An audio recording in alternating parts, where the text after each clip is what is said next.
네, 여러분 저 마지막 시간 391페이지 공직의 분류부터 보도록 하겠습니다. 자, 공직의 분류, 계급제와 직위분류제로 구분할 수 있죠.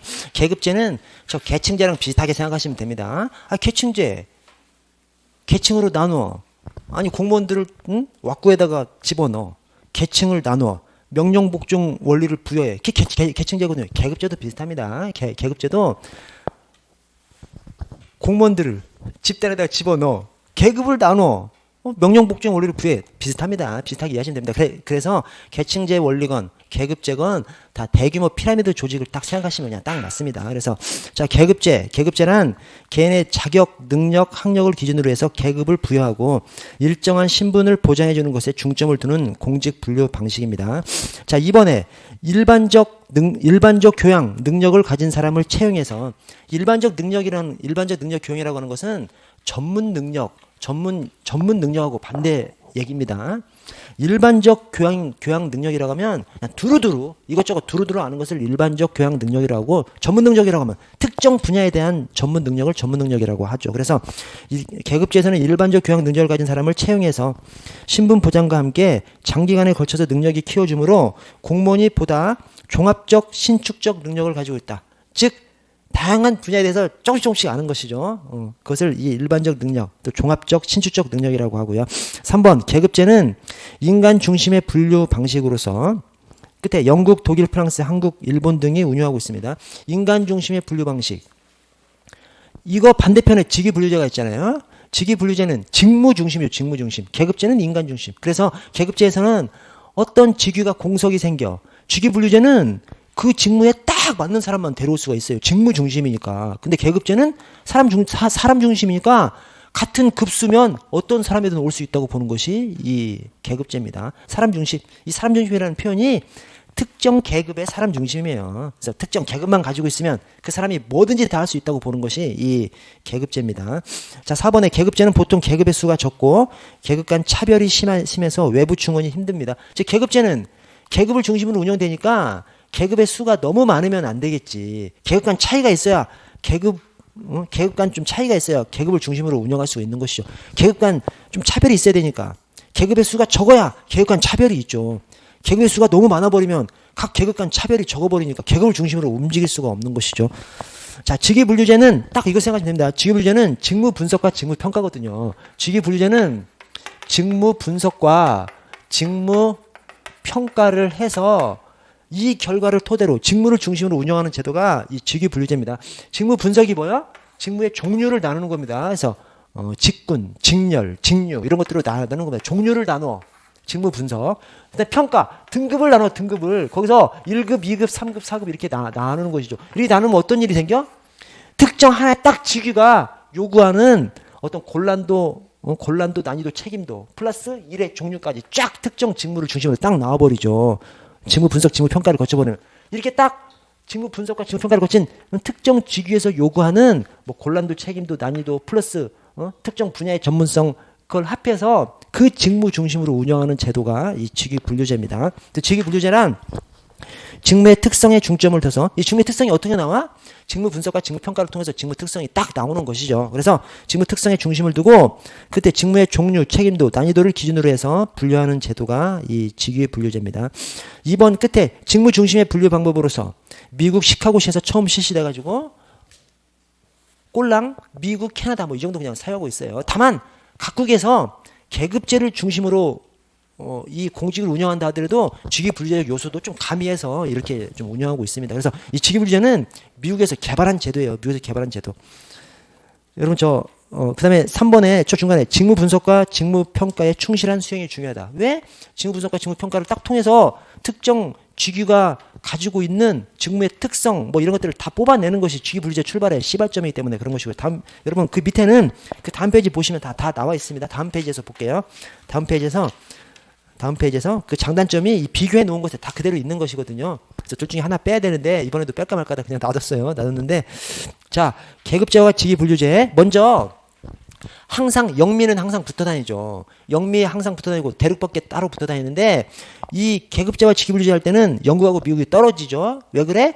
미국에서 직위분리제를 발명해 냈기 때문에 그렇습니다. 그래서 미국에서 직위분리제를 발명해 냈기 때문에 미국은 직위분리제고 나머지들은 다 계급제인 것이죠. 그래서 직위분리제가 그냥 꼴랑 미국, 캐나다 정도가 직위분리제고 나머지는 다 계급제 원칙입니다. 영국은 계급제죠. 계급제.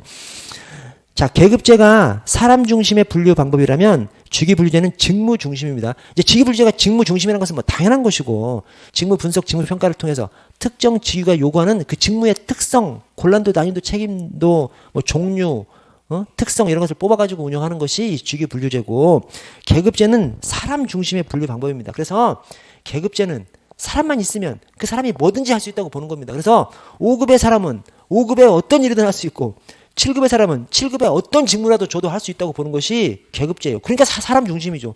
사람만 있으면 그 사람의 계급에 따라서 뭐든지 할 수 있다고 보는 것이 이 계급제입니다. 행정가가 인사배치가 계급제는 인사배치의 신축성, 융통성. 직위분리제는 비신축성, 비융통성. 왜 그래? 직위분리제는 직무 분석과 직무 평가를 거쳐서 특정 직위가 요구되는 뭐 여러 가지 전문성 보면 종류 뭐 딱 해놨잖아요. 거기에 딱 맞는 사람만 앉을 수 있는 것이죠. 그러니까 조직 안에 그런 사람이 없어. 조직 외부, 조직 안과 밖을 다 통틀어서 거기에 딱 맞는 사람을 앉혀야만 하는 것이 직위분리제고 계급제는 사람이 뭐든지 할 수 있다고 보는 거예요. 사람 중심. 그래서 5급의 사람은 5급에 뭐든지 할 수 있고 7급의 사람은 7급에 뭐든지 할 수 있다고 보기 때문에 특정 공석이 생겨. 계급제는 아무나 그냥 그 같은 계급까지는 아무나 그냥 빨리 그냥 앉혀버릴 수 있는 것이고 그걸 갖다가 신축성이라고 합니다. 빨리 앉혀버릴 수 있는 거. 빨리 대체할 수 있는 거. 그걸 신축성, 융통성이라고 합니다. 그래서 계급제가 인사배치의 신축성, 융통성. 직위분리제는 반대. 자, 계급제가 일반 행정가를 양성할 수 있고 직위분리제는 전문 행정가죠. 직위분리제는 직무 분석과 평가를 거쳐서 운영하기 때문에 공무원을 뽑아. 딱 거기서만 근무하는 거죠. 거기서 근무 안 하면 꼴랑 승진하는 거지. 그래서 또 승진한 그 자리에 또 근무하는 거죠. 계급제는 1년에서 2년 사이에 계속 로테이션 도는 것이 계급제입니다. 왜? 아무 일이나 다 맡을 수가 있기 때문에 아무 일이나 다 맡을 수 있는데 나만 뭐 어디 교통 평생 맡고 어떤 사람은 뭐 감사 평생 맡고 그런 것이 아닌 것이죠.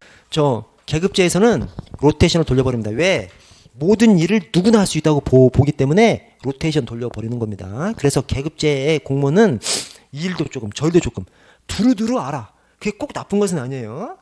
그렇게 하는 것에 장단점이 있고 직위분리처럼 한 자리에만 계속 있는 것도 장단점이 있는 거죠. 그래서 계급제의 공무원은 일반 행정가 즉 두루두루 알아. 그러니까 어떤 문제가 생겨 이것저것 다 아니까 문제를 풀 수 있는 역량도 있을 수가 있는 거예요. 근데 직위분리제는 전문 행정가 특정 분야에서 엄청 잘 알아. 그래서 어떤 문제가 생겨. 그 어떤 문제가 그 특정 분야에만 관련된 문제라고 하면 더 잘 풀겠죠. 그러나 여러 부문에 걸친 문제는 못 푸는 거죠. 전문 행정가는. 장단점이 있는 겁니다. 자, 조정협조가 계급제는 기관 간, 부서 간 협조가 용이해. 직위분리제는 기관간이라고 적혀있는데 기관 간, 부서 간 협조가 안 돼. 왜 그래? 직위분리제는 딱 들어오면 거기서만 평생 근무하는데 거기서만 평생 근무하든지 아니면 중간에 안 맞아서 나가든지 하는 것이 직위분리제인데 계급제는 로테이션을 돌리잖아요. 계급제는 옆 부서 직원이 내년엔 나랑 함께 근무할 수도 있어. 내년엔 이쪽으로 발령나서 옆 부서 과장이 내년에는 우리 과장이 될 수가 있어. 협력 안 해? 협력 안 하면 잘못 걸리면 나중에 죽으려고? 그러니까 계급제는 옆 부서 과장하고 협력이 되는 것이죠. 직위분리제는 옆 부서 과장이 뭐해? 평생 내 과장은 하지를 않는데 직위분리제는 옆 부서나 옆 부서 과장하고 협의가 안 되는 것이죠. 협력이 안 되는 것이죠. 그래서 횡적 협조가 용이한 것이 계급제, 횡적 협조가 곤란한 것이 직위분리제 그렇게 되고요. 계급제는 강력한 신분 보장이 되고요.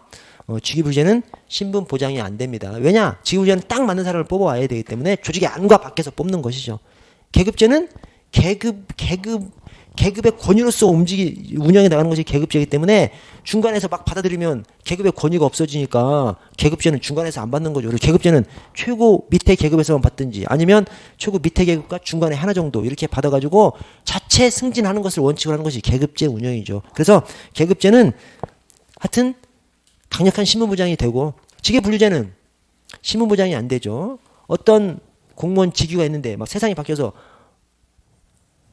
이 자동화 시스템이 막 발달해. 그러면 공 조직 안에서 몸으로 하는 직업 사람들은 나가야 돼. 그냥 어디 다른 부서로 가는 것이 아니라 계급제에서는 세상이 바뀌어가지고 뭐 쓸모가 없는 부서가 있어. 그럼 다른 부서로 가죠. 왜? 사람이 뭐든지 할 수 있다고 보는 것이 계급제이기 때문에 5급의 사람이 하던 일이 쓸모가 없어져. 그러면 다른 부서에 그냥 배치하는 것이죠. 직위분리제는 나가야 되는 것이죠. 그래서 계급제는 강력한 신분보장이 되는 것이고 직위분리제는 자기 직이 없어지면 나가야 돼. 신분보장이 안 되는 것이고요. 왜냐? 다른 자리에는 전문성이 없으니까 다른 자리는 못하는 거죠. 직위분리제는. 자, 보수의 합리적 기준을 제시하는 것이 어디예요? 직위분리제지. 이게 뭐야? 아까 직무분석평가. 직무분석평가 해놓으면 딱 저렇게 한 직위가 요구하는 뭐 곤란도, 난이도, 책임도, 그 다음에 뭐 전문성, 일의 종류의 전문성 이런 것들이 다 나와버리기 때문에 하나하나마다 이 자체가 보수를 주는 기준이 될 수 있는 것이죠. 그래서 보수의 합리적 기준을 제시하는 거. 또 인사행정의 합리화. 저것도 마찬가지죠. 어떤 사람을 어느 직렬에 배치할 것이냐. 그것을 얘기할 때 직위분리제가 더 적합하죠. 그래서 보수의 합리적 기준 제시하고 또 인사행정의 합리화가 다 전부 다 직무 분석 평가를 떠올리시면 됩니다. 직무 분석 평가를 거치는 것이 저 직위분리제니까 그것이 더 직위분리제에 더 적합하고요. 그다음에 권한과 책임의 한계가 명확하지 않은 것이 계급제고 명확한 것이 직위분리제입니다. 이것도 다 직무 분석 평가입니다. 직무 분석 평가를 해놓은 상태에서 사람을 앉히기 때문에 딱 거기에 정해진 것만 내 책임인 것이죠. 그 정해진 것에 대해서는 완전히 내가 책임을 져야 되는 것이고 그 외에 대해서는 나한테 책임을 지우면 안 되는 것이죠. 계급제는 아무나 앉히는 제도이기 때문에 로테이션 제도이기 때문에 아무나 앉히고 또 로테이션 제도이기 때문에 어떤 부서 관련해서 문제가 생겨. 그거를 지금 근무하는 사람 책임인지 6개월 전에 근무하는 사람 책임인지 헷갈려져 버리는 것이 계급제입니다. 또 계급제는 1, 2년에 한 번씩 로테이션 돌기 때문에 어떤 한 직무를 깊게 하지도 않아. 1, 2년 때우다 그냥 가버리기 때문에 1, 2년 때우다 가는 사람한테 책임을 지우는 것 자체가 약간 이상하죠. 그래서 계급제는 권한과 책임 한계가 명확하지 않고 직위분리제는 권한과 책임 한계가 명확합니다. 그래서 거기 보수의 합리적 기준 제시, 인사행정의 합리화, 권한과 책임 한계가 명확하다. 전부 다 직무 분석, 직무 평가를 거치는 제도라서 그렇다. 그걸 딱 연상시켜 주셔야 됩니다. 자, 맨 끝에 임용이 계급제는 폐쇄형, 직위분리제는 개방형입니다. 직위분리제는 거기 딱 맞는 사람을 뽑아야 되기 때문에 공석이 생기면 조직의 안과 바깥에서 딱 적임자를 뽑는 것이 이 직위분리제입니다. 자, 우리나라의 계급제와 직위분리제를 보시면 1번 끝에 배타적인 관계가 아니라 상호 보완적인 관계에 있다고 볼 수 있습니다. 그래서 아까 역관주의하고 실적주의를 보듯이 이 계급제와 직위분리제도 어떤 하나의 것이 완전히 뭐 우위에 있다 이런 식으로 보지 않습니다. 그냥 적절하게 조화를 이뤄야 한다고 그렇게 바라봅니다. 그래서 괄호에 양자는 상호 배타적 관계가 아니라 배타적 관계가 아니라 상호 보탬을 주는 관계고 또 상호 융화되는 경향이 있고요. 2번 계급제와 직위분리제가 상호 융화되는 경향이 있고요. 계급제의 전통을 가진 국가에서는 직위분리제를 일부 받아들이고 직위분리제의 전통을 가진 국가에서는 계급제적 특성을 일부 받아들이는 그런 경향이 있습니다. 3번 우리나라 공제 분류는 뭘 위주로 해서? 계급제 위주로 해서 1급부터 9급 계급제를 위주로 해서 직위분리적 요소를 가미한 혼합 형태라고 할 수 있습니다. 자, 오른쪽 근무성적 평정을 보시면 근무성적 평정이 뭐예요? 일한 것을 평가하는 것이죠. 일한 것을 평가하는 것을 근무성적 평정이라고 합니다. 자, 근무성적 평정이란 구성원에 대한 평가와 능력 발전을 목적으로 평가하면 능력이 발전하죠. 평가하면 평가받으니까 잘하려고 하니까 능력이 발전하는 것이죠. 그래서 평가와 능력 발전을 목적으로 아래 정기적으로 평가하는 것을 말하는데 공정하고 객관적인 인사 기준 마련, 공무원의 능력 발전, 적재적소에서 인사 배치, 채용 시험의 타당성 측정 등 용도로 활용됩니다. 채용 시험의 타당성이 우수한 사람을 뽑았느냐, 뽑아야 할 사람을 뽑았느냐 이게 채용 시험의 타당성입니다. 그런데 채용 시험에서 우수한 사람을 뽑았다면 채용 시험 성적 순으로 금평이 나와야죠. 오케이? 채용 시험의 타당성이라는 것이 우수한 사람을 제대로 된 사람을 뽑았냐 그것이 채용 시험의 타당성입니다. 근데 채용 시험의 타당성이 우수하다면 채용 시험 성적 순으로 들어온 사람들 신입들 채용 시험 성적 순으로 금평이 그렇게 나와야죠. 그렇게 나왔으면 채용 시험의 타당도가 높은 것이고 그렇지 않으면 채용 시험의 타당도가 떨어지는 것이고 그런 겁니다. 자, 거기 2번에 경찰공무원 근무성적 평정 금평 대상은 총경 이하입니다. 왜 그래? 이 금평이 어디에 사용돼? 승진시킬 때 그 자료로 활용되죠. 그런데 경무관까지 심사 승진이 있고 경무관 넘어서부터는 그냥 정부 발탁 인사입니다. 그래서 경무관으로 승진까지 심사 승진이 있기 때문에 그 바로 아래 계급 총경까지 이 금평을 하는 겁니다. 총경까지만 이 금평 대상이고요. 자, 평정 요소가 1평정 요소가 객관 요소, 2평정 요소가 주관 요소입니다. 그래서 1평정 요소 30점이고요. 객관 요소라는 것이 뭐 직장훈련 참석 점수, 뭐 첩보 제출 점수, 사격 점수 이런 것들이 들어가는 것이 1평정 요소, 객관 점수고요. 2평정 요소가 우리가 말하는 G라인에서 계장, 과장, 서장이 1차, 2차, 3차 주관적으로 금평하는 것이 이 주관 제2평정, 2평정 요소, 주관 평정 요소입니다. 자, 거기 당구장에 총경의 금성적 평정은 2평정 요소, 주관 요소로만 평정합니다. 왜 그래? 총경한테 저 객관 요소 뭐 직장훈련 참석 점수 이런 거 잴 수 없잖아요. 그래서 총경한테는 그냥 총경 위에 있는 저 시도청장, 그 다음에 차장, 청장 이런 식으로 해서 하여튼 간에 그 주관적 금평, 우리가 생각하는 금평 그것만 합니다. 객관 점수로는 하지 않고요. 자, 평정 시기가 매년 10월 31일을 기준으로 연 1회 실시합니다. 10월 31일을 기준으로 하니까 10월 31일이 지나간 11월 초에 금평하는 것이죠. 11월 초에 매년 한 번 금평을 합니다. 아래 정착공무원 승진 임용 규정을 보시면 이제 금평이 정착공무원 승진 임용 규정에 주 내용이 들어가 있습니다. 왜 그래? 승진 심사할 때 주로 금평을 쓰기 때문에 승진 심사나 또는 승진 시험, 승진 시험에도 시험만으로 승진하는 것이 아니라 이 금평이 일부 들어가거든요. 그러니까 승진할 때 금평이 들어가니까 승진 임용 규정에 이 금평 내용이 자세하게 나와 있습니다. 자, 7조 근무성적 평정을 보시면 총경 이하 매년 금성적 평정해야 하며 아래 승진 등 인사관리에 반영해야 합니다. 강행 규정입니다. 반영할 수도 있고 반영하지 않을 수도 있어. 그러면 이제 금평이 무용지물 돼버리기 때문에 반영해야 한다. 강행 규정으로 해놨고요. 3번에 사망에 제2평정 요소, 주관 평정 요소, 제2평정 요소에 따른 근무 성적 평정은 맨 끝에 다음 각 호의 분포 비율에 맞게 해야 됩니다. 그 분포 비율이 2, 4, 3일이죠. 수, 양가, 미는 없고 수, 양가가 각각 20%, 40%, 30%, 10%, 2, 4, 3일. 오케이? 근데 그 위에 둘째 줄에 다만 4호에 해당하는 사람, 즉 수, 양가 중에서 가에 해당하는 사람이 없을 경우에는 가는 양의 가산에서 적용합니다. 가가 없으면 양에. 그래서 가는 줘도 되고 안 줘도 되는 것이죠. 나머지는 다 분포 비율이 딱 맞아. 수, 양가 2, 4, 20%, 40%, 30%, 10%. 그러니까 이 수는 20%, 20%, 40% 강제 배분되는 것이죠. 강제 배분되지 않으면 다 수만 줘버리니까 20%, 40%, 30%, 10% 강제 배분하는데 대신 가는 양을 줄 수 있는 거예요.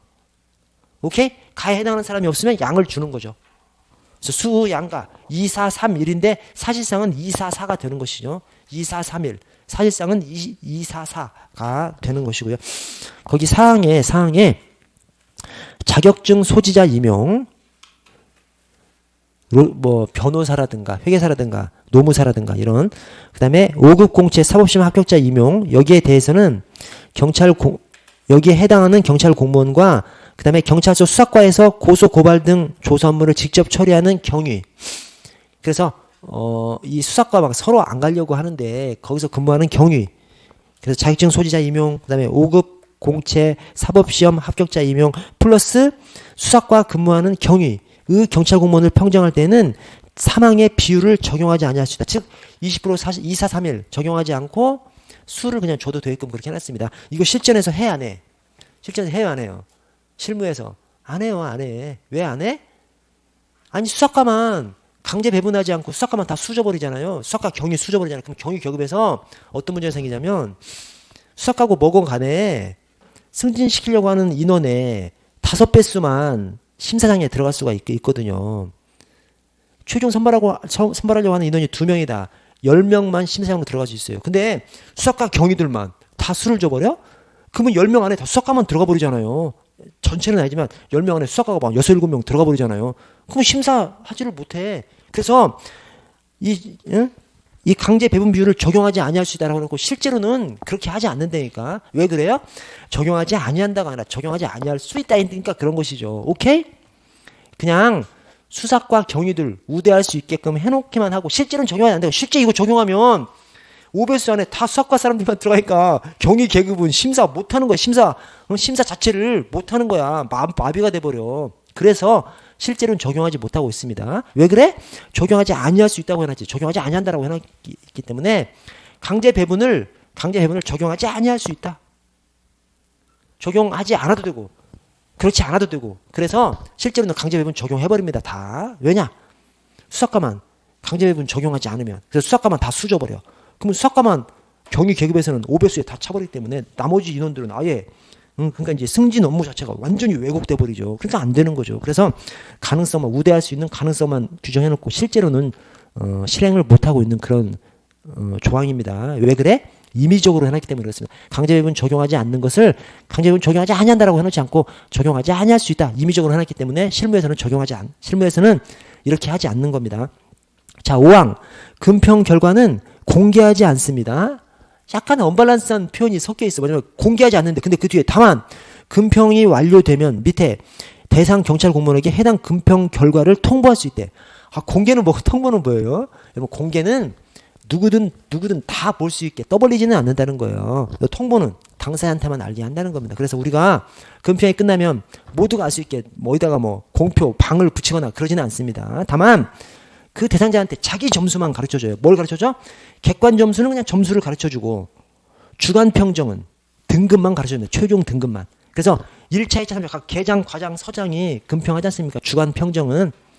그러니까 객관 평정, 그 직장훈련 참석하고 사격 점수 이런 것들을 모은 거 객관 점수 30점은 그냥 가르쳐줘. 몇 점인지 29.1점인지 28.5점인지 가르쳐줘. 대신 주관 평정은 1차, 2차, 3차 각각을 가르쳐주는 거 아니라 최종 등급만 1차, 3차 다 끝난 다음에 최종 등급이 또 수양가로 나오거든요. 그 최종 등급만 통보할 수 있다 이렇게 되는 겁니다. 최종 등급만 통보해 주는 겁니다. 이 조항에 근거해서 실제로도 통보해 줍니다. 이것은. 그래서 공개하지 아니한다. 해당 공무원한테는 통보할 수 있다. 오케이? 이 표현이 언밸런스한 표현인 것 같은데 실제로 이렇게 운영되고 있습니다. 모두한테 까발리진 않는 거죠. 그래서 1등이 누구, 2등이 누구, 3등이 이런 식으로 까발리진 않고 대신 해당 당사자한테 자기 거 객관 점수는 점수를, 주관 점수는 최종 등급을 당사자한테만 통보할 수 있도록 해놨습니다. 자, 8조 금평의 예외 휴직, 직위제 등 사유로 6개월 이상 근무하지 아니한 경찰 공무원에 대해서는 금평을 하지 않습니다. 6개월 이상 근무하지 않으면 6개월 이상 근무해야만 금평을 받을 수 있는 것이죠. 6개월 이상 근무하지 않으면 금평을 받지 못해요. 그래서 하반기에 복직하면 금평 못 받는 것이죠. 오케이? 그러면 어떻게 해? 그때는 전년도 금평을 그냥 쓰게끔 돼 있습니다. 이것이 그냥 아예 금평이 없고 그런 것이 아니라 전년도 금평을 쓰게끔 그렇게 돼 있습니다. 전년도 금평도 없으면 또 조항이 또 있어요. 적용하는 조항이 또 있습니다. 자, 8조 금평의 예외. 죄송합니다. 1항은 했고 5항에 정기 평정 이후에 신규 채용되거나 승진 임용된 경찰 공무원에 대해서는 2개월이 지난 후부터 금평해야 합니다. 뭔 말이야? 이 중간에 새로 들어온 사람, 신규 채용된 사람, 또 승진 임용된 사람, 이 사람들 다 중간에 들어온 사람들이죠. 새로 채용된 사람, 또 승진 임용된 사람은 2달은 까고 하는 것이죠. 2달의 핸디캡은 주고 하는 겁니다. 그래서 이게 이제 뭐 때문에 그러냐면 객관 평정 안에 근무 기간별로 주는 점수가 있거든요. 근무 기간별로 주는 그 점수, 그게 월별 점수를 주는데 하여튼 신규 임용되거나 승진 임용된 사람은 2달은 까고 시작하는 것이죠. 2달은 까고 시작하도록 그렇게 해놨고요. 자, 아래 승진 임용 규정 시행 규칙 불령을 보시면 불령. 자, 4조 근무 성적 평정 등의 시기. 근무 성적 평정, 경력 평정은 연 1회 실시합니다. 자, 2항 금평은 10월 31일을 기준으로 하고요. 경력 평정은 12월 31일을 기준으로 합니다. 경력 평정은 근무 기간별로 점수를 주는 것인데 그 기간을 계산하려면 연 단위로 계산하면 좋겠죠. 수월하겠죠. 그래서 그냥 금평은 10월 31일을 기준으로 경력 평정은 12월 31일을 그냥 월 단위로 점수를 주는 건데 딱 12월 31일로 해버리면 계산하기가 쉽겠죠. 그래서 12월 31일을 기준으로 하고요. 자, 다만 총경과 경정의 경력 평정은 10월 31일을 기준으로 합니다. 왜 그래? 총경과 경정이 승진하면 경무관하고 총경이 되죠. 그래서 총경과 경정이 경무관과 총경을 놓는데 경무관으로의 승진, 총경으로의 승진은 연말 안에 까버리거든요. 그냥 연말 안에 발표를 해버리는. 그러니까 그 전월 시점으로 다 계산을 다 해놔야죠. 그래서 총경과 경정은 그 경력 평정을 나머지는 12월 31일을 기준으로 하는데 총경 경정만큼은 10월 31일 이 금평 기준하고 똑같이 경력 평정을 합니다. 연말 안에 승진자를 까야 되기 때문에 그렇습니다. 승진자를 발표해야 되기 때문에. 자, 7조 근무선제 평정의 방법. 총 평정점은 50점으로 하고요. 객관 점수가 30점, 주관 점수가 20점이죠. 총 평정점이 50점이고 그다음에 객관 점수가 30점, 주관 점수가 20점입니다. 객관 점수가 더 높죠. 더 높지만 실질적인 영향은 주관 점수가 많이 영향을 미치죠. 왜냐? 객관 점수 30점은 승진 노리는 사람들은 거의 다 채우거든요. 근데 주관 점수는 비록 더 적게 20점이지만 실질적인 차이가 나는 것이죠. 자, 9조의 2. 근무선제 평정 결과의 통보 및 이의 신청. 자, 근무선제 평정 결과를 평정 대상 경찰 공무원에게 통보할 수 있습니다. 공개하지는 않아요. 모두가 볼 수 있도록 공개하지는 않는데 해당 대상자한테 통보할 수 있습니다. 근데 통보를 할 때 1번, 1호 제1평정 요소, 객관 점수에 대한 평정점. 그래서 객관 요소에 대해서는 그냥 평정점 자체를 30점 중에서 뭐 29.9점인지 이게 구체적인 점수 자체를 통보해주고, 자 2호에 이 평정 요소, 주관 점수에 대해서는 평정점의 분포 비율에 따른 등급, 최종 등급만 통보할 수 있습니다. 다음 페이지 보시면, 자 2항의 평정 대상 경찰 공무원은 근무선제 평정 결과 이의가 있으면 2차 평정자에게, 2차 평정자가 통상 과장입니다. 과장.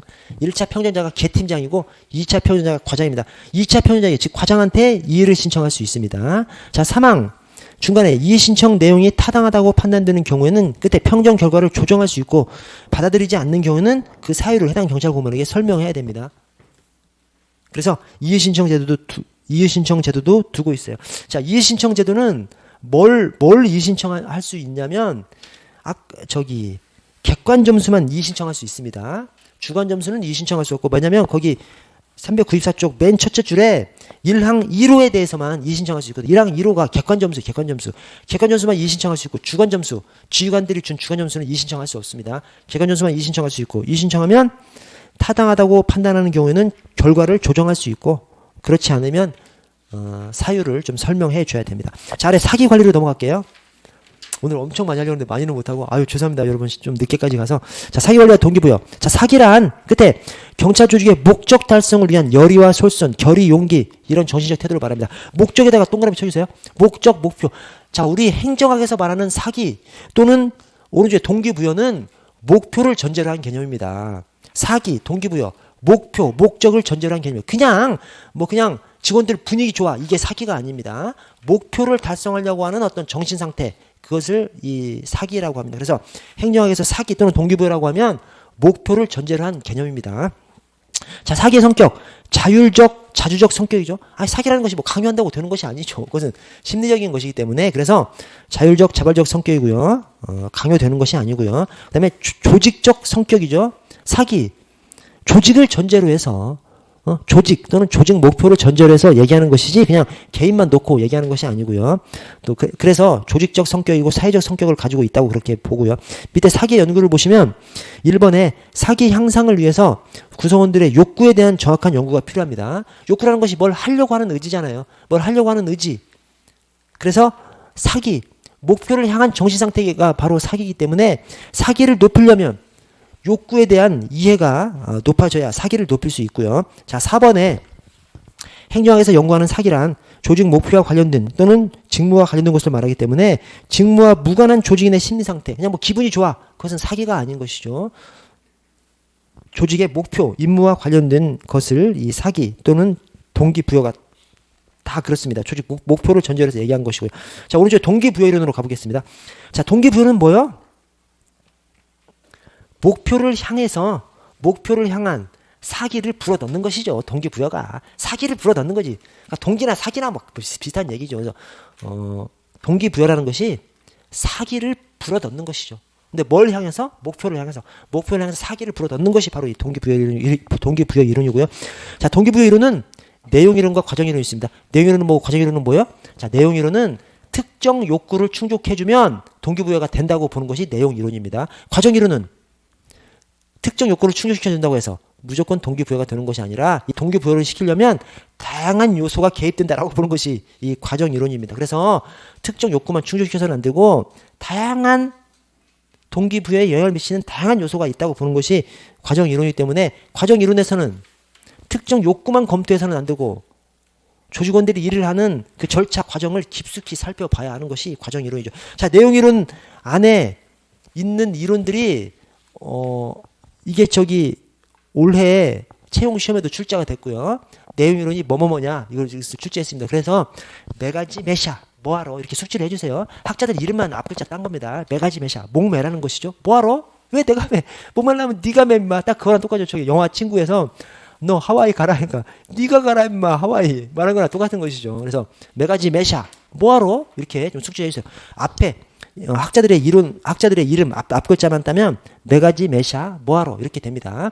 여러분 내용 이론이 이것만 있는 것은 아니야. 이론들이 엄청 많아요. 그러나 우리 행정학에서 주로 거론되는 것들이 좀 이 정도입니다. 그래서 하여튼 이 정도만 좀 생각을 해주시고 그 나머지가 이제 과정 이론인 것이죠. 그래서 과정 이론은 1번 인간의 특정 욕구가 직접적으로 동기부여하는 것이 아니라 욕구만 동기부여에 영향을 미치는 것이 아니라 별도의 다양한 요인들이 동기부여에 영향을 미치는 것이죠. 그래서 욕구만 연구해서는 안 되고 동기부여에 영향을 미치는 다양한 요소를 연구해야 되는 것이죠. 그래서 욕구 충족과 동기부여 간 직접적인 인과관계를 인정하는 것이 저 내용 이론이고 욕구 충족과 동기부여 간 직접적 인과관계를 인정하지 않는 것이 과정 이론인 것이죠. 자, 메슬로의 욕구 5단계서를 보시면 메슬로우는 인간의 5가지 욕구가 최하위 단계인 생리적 욕구부터 최고 단계인 자기 실현 욕구까지 그래서 생안 사존자 5가지 욕구가 있죠. 이게 단계를 이루고 있다고 봅니다. 그래서 거기다 좀 적어주시오. 욕구 단계설, 욕구 계층설이라고 합니다. 메슬로의 욕구 이론을 욕구 단계설 또는 욕구 계층설 이렇게 얘기합니다. 왜? 욕구에 단계가 있다고 보기 때문에. 그래서 메슬로는 욕구에 단계가 있어서 동기부여가 되는 욕구에는 고차원적인 그러니까 지금 욕구 단계에 있는데 어떤 사람이 5가지 생안 사존자 욕구 단계 중에서 하나의 욕구 단계에 있어. 그러면 저 앞에 있는 단계의 욕구는 동기부여를 일으키지 못해. 또 뒤에 있는 욕구도 동기부여를 일으키지 못해. 오로지 해당 단계의 욕구만 동기부여를 일으킨다는 것이 이 메슬로의 욕구 5단계 설입니다. 자, 디귿. 인간의 욕구는 한 단계 욕구가 어느 정도 충족돼야 다음 단계 욕구를 충족하려고 노력하고 이미 충족된 욕구는 더 이상 동기부여 요인이 아니야. 그리고 저 미래에 있는 욕구도 동기부여가 될 수 없어. 이렇게 보는 것이 메슬로입니다. 미음의 한계를 보시면 욕구의 토형성을 간과했어요. 욕구라는 것이 이 메슬로는 그냥 발전해 나가는 거.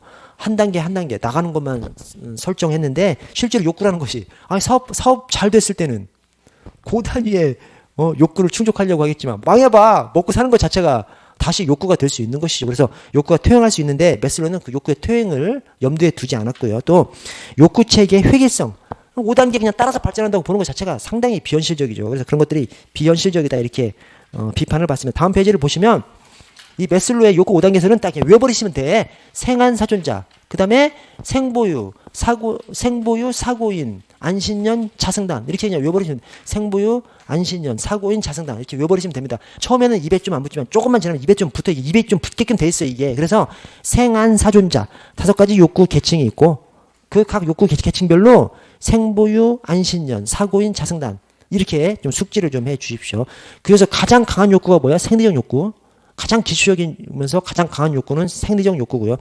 자, 아래 주의를 좀 보시면 첫 번째, 소속 직원들 간 인간관계 개선을 통해서 메슬로우가 언급한 자기 실현 욕구, 사고인이잖아. 그래서 인간관계는 사회적 욕구입니다. 사회적 욕구. 그래서 자기 실현 욕구가 아니라 사회적 욕구.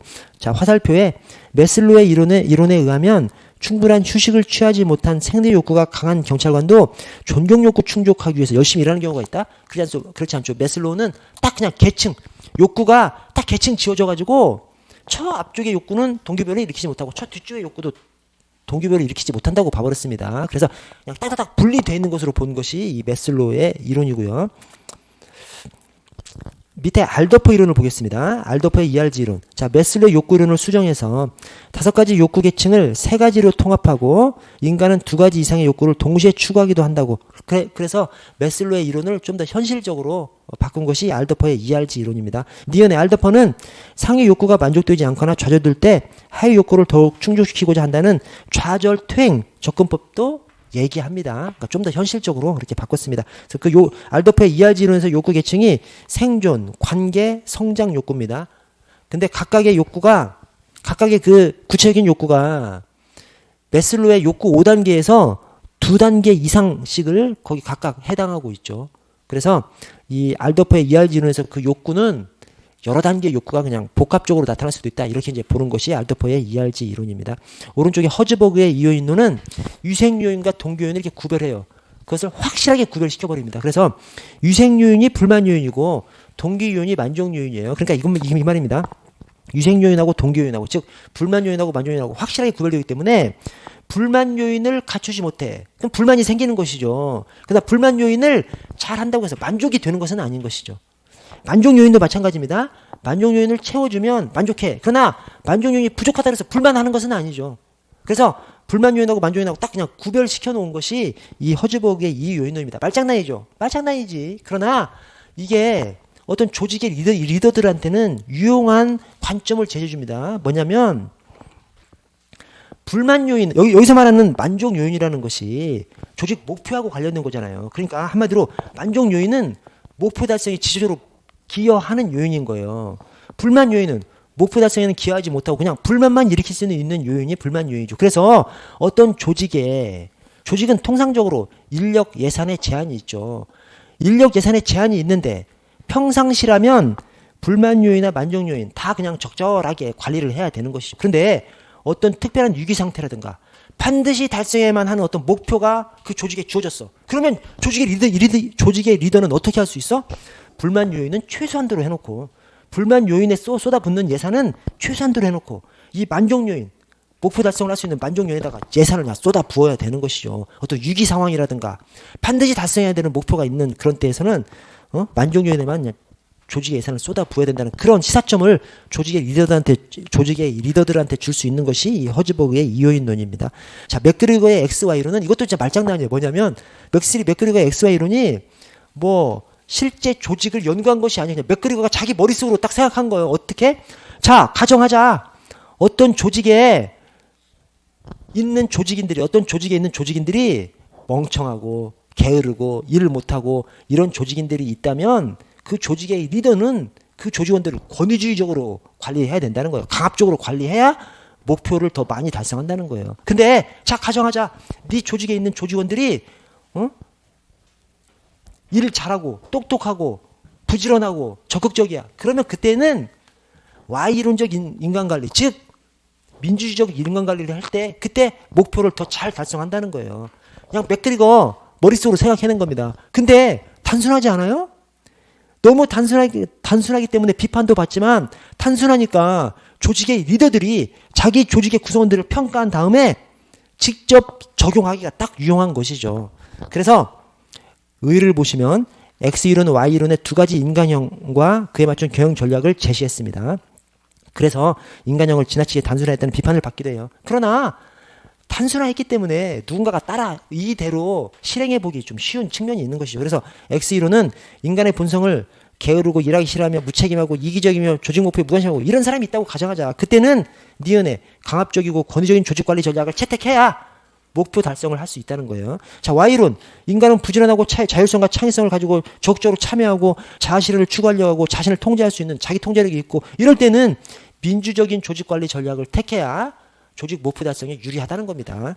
자, 아지리스의 성숙 미성숙 이론은 기억에 인간은 미성숙에서 성숙으로 성장해 나가는 존재라는 거예요. 근데 통상적으로 관료제가 미성숙 인간을 가정해서 그런 관리 방식을 고집함으로써 조직과 조직원 간 갈등을 일으킨다는 거예요. 그걸 갖다가 이제 갈등의 악순환 모형이라고 그렇게 얘기하는데, 그래서 결론적으로는 아지리스도 Y론적 인간관리를 펼치라는 것이죠. 이 Y론적 인간관리를 펼치라는 그 내용이 조직 발전과 조직 학습을 강조합니다. 이 조직 발전과 조직 학습이 구성원들을 막 참여시켜가지고 이 의사 결정을 하고 참여시켜서 학습하고 발전해 나가고 이렇게 하라는 것이 바로 이 조직학습, 조직 발전입니다.